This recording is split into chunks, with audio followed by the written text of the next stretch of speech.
Hello everyone, I'm Rosphere, and in this video, I'm going to talk about Classic World of Warcraft and why I think it has the best open world content of any MMO in history.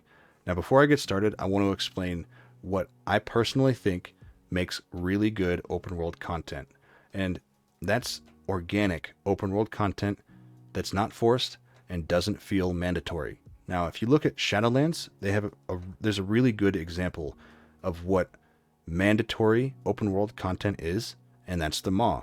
Now the Maw is terrible open world content because it's just not fun, and I wouldn't do it if Stygia wasn't linked directly to getting gems on my gear. The only reason I do the Maw is so that I can keep up with getting gems on my gear as I get new pieces. Beyond that, I'll never actually touch the Maw, right? So it's forced open world content, and that's not good open world content.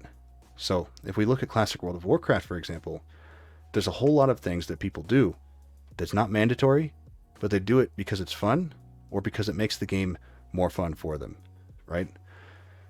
So to start things off, we're going to look at Winterspring, and I'm only going to go over Kalimdor and a couple zones in Kalimdor because honestly, there's too many zones, and I don't want to sit here for an hour explaining all the open world content in all the zones because there's open world content in just about every single zone.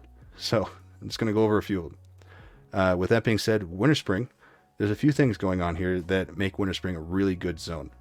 And to start off, there's a lot of mining nodes and herb nodes that you can farm. It's not the best farming in the game, but it's decent enough to get people to come out here to actually do it. Then as well, there's Winterspring or Winterfall Firewater that melee come out here to farm here, here, and here. So there's 3 locations that spread people out within the zone as well for just farming those things. Then on top of that, we also have the rep grind for the winter saber or whatever it's called, the white saber, and that's completely optional. Like that's just for a cosmetic, so it's completely optional entirely. And then outside of that, we also have the attunement quest that's over here, that if you're going to be raiding, you have to come out here to do that. Then we have, I believe over here, we have blue dragonhide farming, and I have shadow farming, which even today people still do both of those. Now that Nax is out, people are still doing both of those. Like this zone, if you go to these areas, you're more than likely going to run into somebody in this zone, or run into quite a few people in this zone doing those things. So moving over to Felwood, there's a couple things here that make Felwood really important. And first off, obviously Songflower. 5% crit is massive. So Songflower, completely optional. You can do all the raids, do all the content without the buff, but getting it makes it easier, and honestly, more DPS is more fun. So everybody comes out here for Songflower. On top of that, we also have the Whipper Root Tuber farming, which you'll have to do, which doesn't take very long, but if you want to get an enchant on your legs and helm, you're going to have to come out here to do that, at least for a warrior. I don't know about other classes, but it's what you have to do for a warrior. It requires a couple of those. It's not a big deal, but it's something you have to come out here to do. It's an organic reason to come out to Felwood. It also has some of the best herb farming. It doesn't have Black Lotus, but it has really, really good herb farming out here in Felwood. As well as we have I think it's Dark Runes. I'm not 100% sure what they're called, but there's runes out here that casters farm in order to make sure that they can get mana back. I believe it trades health for mana. I'm not a caster again, so I don't know 100% where they farm them or what exactly they're called, but they come out here to farm these all the time. Don't have to do it. All the content is completely doable without them, but people come out here to do it anyways, because honestly, the content's more fun with them. Now, moving down to Desolace. We look at Desolace, it's kind of desolate, obviously. But with that being said, there's Maradon here in the zone, and specifically at the beginning of the Classic, warriors wanted to come out here to farm pre-raid bisks for Maradon. A couple other classes did the same thing. Also, Maradon, pretty good gold per hour as far as farming goes, especially if you're a warlock. Now, for me specifically, I don't know if anybody else does this, and I might be giving away my secret here, but for Grom's Blood, I come over here to where the demons are because there's 3 Grom's Blood that spawn. It's not really good farming for somebody who's actively running around a zone to farm because it's a small area and there's only 3 nodes. But they're on about a 15-20 minute spawn time, so I can play another game while farming these because I can just make a run around every 20 minutes, pick the 3 nodes, go back to playing my other game, run around, pick the 3 nodes, go back to playing my other game. It's a really organic, easy way for me to farm while playing another game, and just, yeah. So there's a couple reasons to come out here to Desolace even today. Feralus, for example, really big because we have Dire Maul and DM North tribute runs. We have the Alliance over here and the Horde over here. We have Chimera Chop farming here. So people are constantly filling up the zone. And again, organic reasons, because you don't need the Chimera Chops to do any of the content. You don't need Dire Maul tribute buffs to do any of the content. But again, more DPS makes the game more fun. And moving down here to Silithus, we have 3 hives, which are some of the best farming as far as thorium goes, and Arcanite crystals as a result, especially if you're a rogue. And then on top of all that, we have Thunder Fury, which people come out here to do all the time. AQ40 and AQ20, which people still doing, obviously, especially if you're a newer character doing AQ20. Then there's the rep grinds as well. I believe there's the Warrior Trinket, and there's a Warrior Weapon that's really good from the reputations that you can get within the zone. And yeah, so if you need a weapon, if you need a trinket, I believe the trinket's actually really good. So yeah, rep grinds for things out here, organic reasons. You don't need these things. You don't need to do them. Obviously you need to do AQ20 and AQ40 because it's really fun, but you don't need to be doing any of the things in this zone to complete the content. Ungoro Crater, same thing, especially at the beginning of the Classic. We had the Devilsaur Mafia, and Devilsaur Mafia was really big then. It doesn't really exist, but people still come out here to farm them, so the zone is constantly filled with people farming things as well. Then over here, ZF, people in Tenaris all the time, mages especially coming out to ZF to farm. Then over here in Dustwallow Marsh, obviously a really big Alliance node, and on top of that, we have the Onyxia Lair, and people are constantly doing that at least, once a week, probably twice a week still, specifically for the Ani bags. Now, people also bring their alts here all the time so that they can, drop the Ani head buff for their raid each week. Alright, so with all that being said, I think there's a few things that Blizzard could do to improve upon their already almost perfect open world content and make it even better.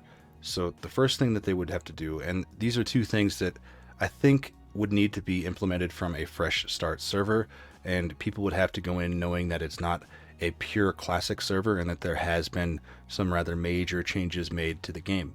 So first off, I would make it so that after phase 2, when they release BGs, that you can't queue for those BGs within cities, and you would have to actually travel to the location of those battlegrounds in order to queue for them. So if you want to queue for Warsong Gulch, you would have to go to Warsong Gulch. If you want to queue for Alterac Valley, you would have to go to the Alterac Mountains. If you want to queue for Arathi Basin, you'd have to go to Arathi Highlands. You would have to make sure you would have to go out into the open world to queue for these. And I know that there's some people already saying, oh, well, people would just use warlocks to summon themselves from one to the other and then to the other so they could queue for all 3 at the same time. Yeah, that's probably true, but they would still have to leave the main city in order to make this happen, and it would be a slight inconvenience for people who wanted to do that, and it would make, I guess, the hardcore BG farming less possible, but still doable, just another hoop to jump through. And most people wouldn't do that. They would actually just, spend time hanging out in Arathi Basin or hanging out in, the Warsong Gulch area, stuff like that, outside of the main city. And I think that it's a good thing, getting people out of the main city into the world. Now, the other thing I would do would be a much bigger change than just making sure you couldn't queue for a BG in a city. And I'm looking at the Barrens here in particular for a reason. So if we look here at the Southern Barrens, let's imagine that there's a caravan with a whole bunch of war supplies that needs to get up from the Southern Barrens to the Crossroads so that the Southern Barrens can be, or so that the Crossroads can have their defense supplies or whatever, right? So there's actually kind of a reason for this to be happening. So the Horde, because it's going so close to Dustwallow Marsh, have to defend this caravan that's going up north. And the Alliance, because Dustwallow Marsh is so close to the Barrens, want to stop this caravan from getting up to the Crossroads. And This would happen dynamically throughout the day in multiple zones, and it would be enough honor to attract people away from, and specifically phase 2. This is something that would help with phase 2. So specifically, it would help pull people away from the flight paths and camping and all this other stuff that was super toxic that was going on, and create hotspots where people would actually be battling and PvPing, right? So you have the Horde trying to get their thing up here and the Alliance trying to stop them, and let's say just an arbitrary time, 45 minutes. So the Horde have 45 minutes to try and get it up there. The Alliance have 45 minutes to try and stop the Horde.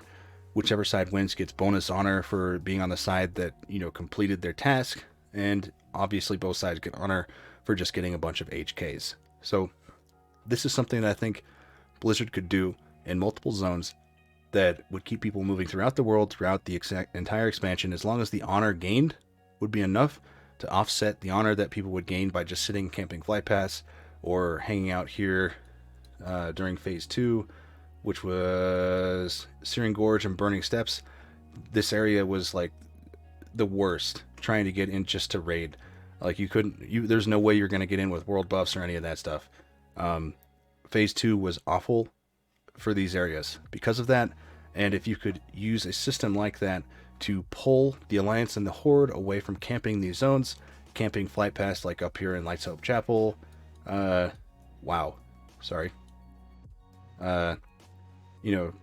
the flight path at Light's Hope and all this other stuff, to make sure that, that's toxic behavior doesn't happen as much. It probably still would, but it would minimize it, and it would keep people, or give some people something to do during long BG queues, or something to do instead of BGs, as long as, like I said before, the honor gained rivaled the available honor from camping flight pass or even doing BGs, for example.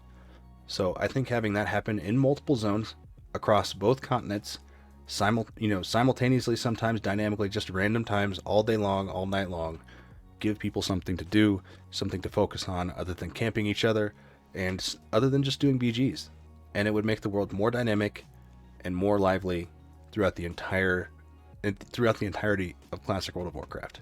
So with all that being said, make sure you drop a like if you liked the video, subscribe. I make consistent content based on game design around World of Warcraft, both live World of Warcraft and Classic World of Warcraft, and I'm looking to move to Final Fantasy creation as well, and talk about some of the game design there and the implications that both World of Warcraft and Final Fantasy have had on each other. I think it's going to be really interesting topics that I have set up for that. So if you'd like to see more of that, like I said before, subscribe, and I will see you in the next one.